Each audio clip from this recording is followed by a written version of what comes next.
അപ്പോൾ welcome to my YouTube channel. അപ്പോൾ ഇന്ന് ഞാൻ ഒരു കുറേ നാളായി മീൻ വാങ്ങിച്ചിട്ട് ഞാൻ കൊഴിചാള കൊഴിചാള ഒന്നുകിൽ ഞാൻ മേടിക്കുകയാണെങ്കിൽ അത് മുളക് കറി വെക്കും, അല്ലെങ്കിൽ തേങ്ങ അരച്ച് വെക്കും. ഇന്ന് വെക്കുന്നത് കാണിച്ചു തരാം. നമുക്ക് വീഡിയോയിലോട്ട് പോകാം.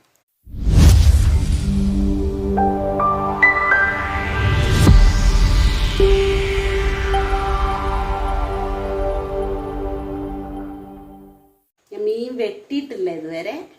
വെച്ച് നമ്മുടെ മെയിൻ കിച്ചണിൽ വെച്ച് ഞാൻ മീൻ വെട്ടാറില്ല. എനിക്ക് വെട്ടുമ്പോൾ എനിക്കിവിടെ ഒക്കെ സോപ്പിട്ട് പിന്നെ കഴുകണ്ടേ. സോപ്പ് ഇവിടോട്ട് ഞാൻ അങ്ങനെ എടുക്കാറില്ല. ഈ അടുക്കളയിലോട്ട് സോപ്പ് ഞാൻ എടുക്കാറില്ല, മനസ്സിലായോ? അല്ലാതെ പാത്രങ്ങളൊക്കെ അല്ലാതെ കഴുകുന്നെങ്കിലേ ഉള്ളൂ സോപ്പ് ഞാൻ ഈ അടുക്കളയിലോട്ട് എടുക്കാറില്ല. വർക്ക് ഏരിയയിൽ എന്തും ആവാല്ലേ, കുഴപ്പമില്ല. ആണ് കൊഴിചാള. ഓക്കെ, അപ്പോൾ ഞാൻ കുറച്ചുണ്ടത്. മുളക്, മല്ലി, മഞ്ഞൾ. മുളക്, മല്ലി, മഞ്ഞൾ ഇവ മൂന്നും ഞാൻ ഒന്ന് ചെറുതായിട്ടൊന്ന് വറുത്തെടുക്കും. വറുത്തിട്ട് അത് കുറച്ച് തേങ്ങയും കൂടെ അരച്ചിട്ട് മുളക്. അപ്പോൾ അതിനൊരു പ്രത്യേക ടേസ്റ്റ്. ചൂടായിട്ടുണ്ട്. നമുക്കിനി മുളക്, മല്ലി, മഞ്ഞൾ ഇവ വറുക്കാം. ഓക്കെ, വറുത്ത് വെച്ചിട്ട് നമുക്ക് തേങ്ങയും കൂടെ അരച്ച് വെക്കാം. ഇത്ര മീനില്ലേ, ഈ സ്പൂണിന് കണ്ട 1.5 സ്പൂൺ എടുക്കാം നമുക്ക് കേട്ടോ. 1.5 സ്പൂൺ എടുത്തിട്ടുണ്ട്. അതൊന്ന് വറുത്തിട്ട് ഒന്ന് മൂത്തിട്ട് വേണം മല്ലി ഇടണ്ടേ. ഇപ്പുറത്തോട്ട് ഒന്ന് ആക്കിയിട്ട് ഈ സിമ്മിലാക്കി അല്ലെങ്കിൽ ഓഫാക്കുക. എന്നിട്ട് മല്ലിപ്പൊടി ഇടുക.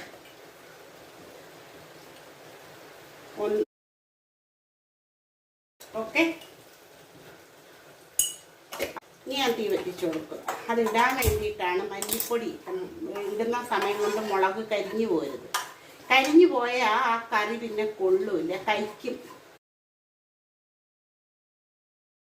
എന്താ മീൻ വെട്ടിക്കൊണ്ട് വന്നു. നല്ല ഫ്രഷ് മീനായിരുന്നു കേട്ടോ. അപ്പോൾ അതിനകത്തുനിന്ന് ഞാൻ എന്ത് ചെയ്തു, ഒരു 2 എണ്ണം നാളത്തേക്ക് നമുക്ക് കൊണ്ടുപോകാൻ വേണ്ടിയിട്ട് 2 എണ്ണം പൊരിക്കാനെടുത്ത്. എന്നിട്ട് അതിനകത്ത് കുറച്ച് ഈ പരിഞ്ഞിയിലുണ്ടായിരുന്നു, മുട്ടപ്പരിഞ്ഞിയിൽ. അപ്പം അതും കൂടെ ചേർത്ത് നമുക്ക് നാളെ പൊരിക്കാം. അപ്പം ഇത് നല്ല ഫ്രഷായിരുന്നു, ഫ്രഷ്. അപ്പം ഈ മീനെ നിങ്ങൾ സാധാരണ ഈ ചാളയൊന്നും ഞാൻ ഇതേ കണക്ക് എടുക്കത്തില്ല. വറുക്കാനെങ്ങാണോ അങ്ങനെ എടുക്കുന്നെങ്കിലും ഈ ഭാഗം എടുത്ത് മീൻ കറിയിലോടിട്ടാൽ നല്ല ടേസ്റ്റ് ആയിരിക്കും. നിങ്ങൾ ഇതെടുത്തിട്ടും വെച്ച് നോക്കണം, ഇതെടുക്കാതെയും വെച്ച് കറി വെച്ച് നോക്കണം. ഞാൻ പറയുന്നതിൽ എന്തെങ്കിലും ഒരു വ്യത്യാസം കാണുന്നോന്ന് അന്നേരം പറയണേ. വറുത്ത് വെച്ചേക്കുന്ന സാധനം ഇല്ലേ, അത് തണുത്തിട്ടുണ്ട് നല്ലതുപോലെ. ഇനി നമ്മൾ പോയി ചെയ്യാൻ പോകുന്നത് എന്താണെന്ന് വെച്ചാൽ, ഇത് ഒന്ന് ഈ ചട്ടിയിലാണ് വെക്കുന്നത്. എനിക്ക് ഇച്ചിരി വലിയ ചട്ടി എന്ന് പറയുന്നത് ഇതാണ് ഉള്ളത്, അതുകൊണ്ട് ഇതിനകത്ത് വെക്കും. അപ്പോൾ ഇതൊന്ന് കമത്തി വെച്ചിട്ട് പോവാം. എന്നിട്ട് ഇതിൻ്റെ കൂടെ കുറച്ച് തേങ്ങ എത്ര എടുക്കുന്നതെന്ന് ഞങ്ങൾക്ക് കാണിച്ചു തരാം. 12 മീനുണ്ടായിരുന്നു കേട്ടോ. അപ്പോൾ 12 എണ്ണത്തിൽ ഈ പരിഞ്ഞിയിൽ 3-4 എണ്ണത്തിനകത്തേ ഉള്ളായിരുന്നു, ബാക്കി അല്ലാത്ത പരിഞ്ഞിയിൽ. അപ്പം ഞാൻ തേങ്ങ എത്രയാണ് എടുക്കുന്നതെന്ന് നിങ്ങൾക്ക് കൊണ്ടുവന്ന് കാണിച്ചു തരാം. ഓക്കെ, തേങ്ങ എത്ര ഇട്ടെന്ന് അറിയണ്ടേ. ഇതൊരു മുറിയായിരുന്നേ, ആ മുറി ഫുള്ള് ഇട്ടു.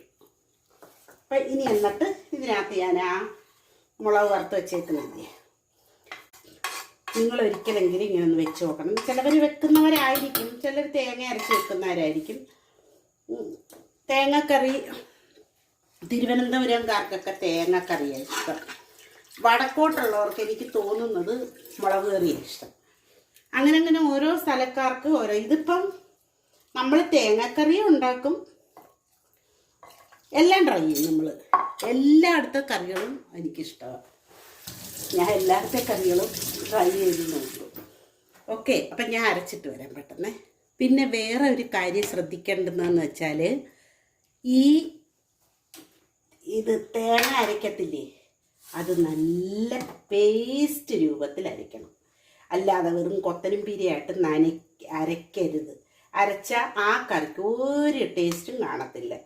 അപ്പം കൊത്തനും പീരയായിട്ട് അരയ്ക്കരുത്, നല്ല വടുക അരയ്ക്കണം. നമ്മൾ കല്ലൊക്കെ വെച്ച് അരയ്ക്കുമ്പോൾ അങ്ങനെയാണ് പറയുന്നത്, വടുക അരയ്ക്കണം. എന്നുവെച്ചാൽ നന്നായിട്ട് പേസ്റ്റ് രൂപത്തിൽ അരയ്ക്കണം. അതുപോലെ അരച്ചെടുത്തിട്ടുണ്ട് ഞാൻ കേട്ടോ.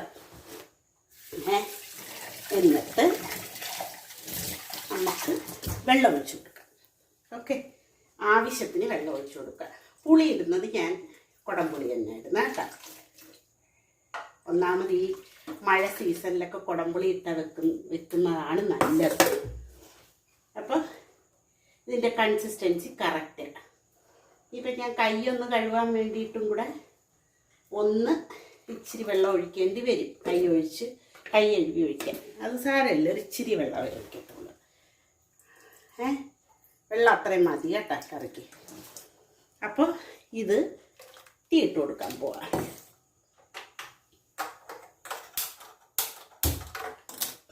എന്നിട്ട് ഞാൻ ഇതിന് വേണ്ടുന്ന ഉപ്പും പുളിയും ഇടാം. പിന്നെ ഇത് നമ്മുടെ വറുക്കാനും കൂടെ ഇരട്ടി വെക്കും. ഇതെല്ലാം ഞാൻ കഴുകാൻ കൊണ്ടുപോവാം. എനിക്ക് കൊണ്ടുപോയ പാത്രങ്ങളൊക്കെ കഴുകാൻ കിടക്കുന്നു. ആവശ്യത്തിന് കുറേ മീനുണ്ടല്ലേ, നമുക്ക് ആവശ്യത്തിന് എന്തുവാ ഉപ്പും പുളിയും ഇടുക. ഓക്കെ, ആവശ്യത്തിന് ഉപ്പും പുളിയും ഇട്ടിട്ട് നമുക്ക് നല്ല തീ ഇട്ട് കൊടുക്കാം. അപ്പോൾ നല്ല തീ ഇട്ട് കൊടുത്തിട്ട് അത് തിളയ്ക്കുമ്പം, അതും നല്ലപോലെ തിളയ്ക്കുമ്പം നമുക്ക് നമ്മുടെ ഇതിട്ട് കൊടുക്കാം. എന്തുവാ മീനിട്ട് കൊടുക്കാം. ഞാൻ ഉപ്പിട്ടിട്ടുണ്ടായിരുന്നല്ലേ, പുളി നല്ലപോലെ കഴുകി വൃത്തിയാക്കി വെച്ചിട്ടുണ്ടായിരുന്നു, അതും കൂടെ അങ്ങ് ഇട്ട് കൊടുക്കാം. നമുക്ക് തിളയ്ക്കാറൊക്കെ ആയിട്ടുണ്ട് ഏകദേശം. നമുക്ക് തിളയ്ക്കുമ്പം മീനും കൂടി ഇട്ട് കൊടുത്ത് റെഡിയാക്കി എടുക്കാം. നിങ്ങൾ എൻ്റെ എല്ലാ വീഡിയോസും കാണണേ. ഇപ്പം നിങ്ങളങ്ങ് സ്കിപ്പ് ചെയ്യും. 1 മിനിറ്റോ 2 മിനിറ്റോ ഒക്കെ കണ്ടിട്ട് ചിലർ സ്കിപ്പ് ചെയ്യും. സാരമില്ല, കാണേണ്ടുന്നവർ കാണും. പിന്നെ ഇതിന് ഇനി നമ്മുടെ ഇതിന് പൊരിക്കാനുള്ളതിന് ഇടാൻ പോകുന്ന ഐറ്റം എന്ന് പറഞ്ഞാൽ കുരുമുളക്, അല്ല ഒരല്പം മല്ലിപ്പൊടിയാണ് ഞാൻ എടുത്തത്. ഒരല്പം 2 എണ്ണം അല്ലേ ഉള്ളൂ. ഒരല്പം മല്ലിപ്പൊടി, ഇനി ഒരല്പം കുരുമുളക് പൊടി,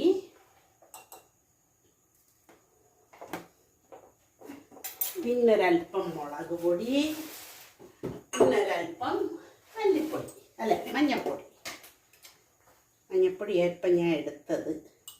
ഞാൻ എപ്പോഴും പറഞ്ഞു തരാറുണ്ട് നിങ്ങളുടെ അടുത്ത്, നമ്മൾ പൊരിക്കുന്ന ഐറ്റംസിനകത്ത് മഞ്ഞൾപ്പൊടി കുറച്ചേ ഇടാവൂ കേട്ടോ, അല്ല കരിയാൻ സാധ്യതയുണ്ട്. അല്പം മുളക് പൊടി മതി, ഇത്രത്തിൻ്റെ ആവശ്യമുള്ളൂ. ആകെ 2 ചെറുതാണ് ഞാൻ എടുത്തത് പൊരിക്കാൻ കേട്ടോ. ഇതിൻ്റെ കൂടെ നമ്മുടെ ഉപ്പ്, ലേശം ഉപ്പ്, 2 എണ്ണത്തിന് പറ്റിയ ഉപ്പ് മതി. അങ്ങ് പുരട്ടി അങ്ങ് വെച്ചിരുന്നാൽ നമുക്ക് രാവിലെ ആകുമ്പോൾ അത് നല്ല പരുവായിരിക്കും. പൊരിക്കുന്നതിന് കുറച്ച് നേരം മുമ്പെടുത്ത് വെളിയിൽ വെക്കുക, അത്രയേ ഉള്ളൂ. നല്ല പുരണ്ടിട്ടുണ്ട് കേട്ടോ. ഇതിൻ്റെ അടപ്പെടുത്ത് വെച്ച് അടച്ചിട്ട് നമുക്കങ്ങ് വെച്ചേക്കാം. അതുമായിട്ടുണ്ട്. അപ്പോൾ മീൻ്റെ നമ്മുടെ അത് തിളച്ചിട്ടുണ്ട്. നമുക്കത് മീനിട്ട് കൊടുക്കണം. നന്നായിട്ട് തിളച്ചിട്ടുണ്ട്. ഞാൻ മീനിട്ട് കൊടുക്കാൻ പോകും കേട്ടോ. നമുക്ക് മീനിട്ട് കൊടുക്കാം.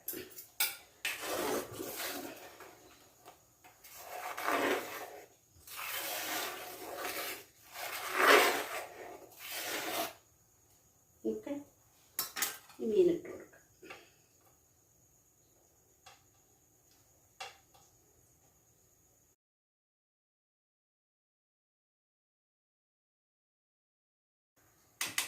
ഓക്കെ, നമുക്ക് ഇച്ചിരി ഉലുവപ്പൊടി ഇട്ട് കൊടുക്കാം. നല്ല വറ്റിയിട്ടുണ്ട് ഒരു ഇതേ.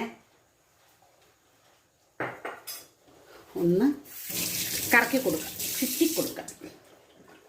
ഓക്കെ,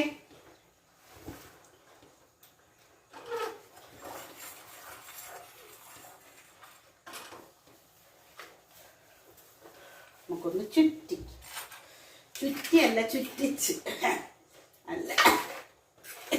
ഇനി ഈ കറിക്ക് കടു വറുക്കണം, മസ്റ്റാണ്. നല്ല സൂപ്പർ കറി. ഓക്കെ, ഇനി കറക്റ്റ് പുളി, കറക്റ്റ് ഉപ്പ് എല്ലാം ഉണ്ട്. അതുകൊണ്ട് ഉപ്പൊക്കെയും പുളിയൊക്കെ ആയല്ലോ. ഞാൻ പുളി എന്നെ എടുത്ത് മാറ്റിയാൽ ഇനി കൂടുതൽ പുളിയാകത്തില്ല. എപ്പോഴും ഇങ്ങനെ ചെയ്യണം അതങ്ങ് കേട്ടോ.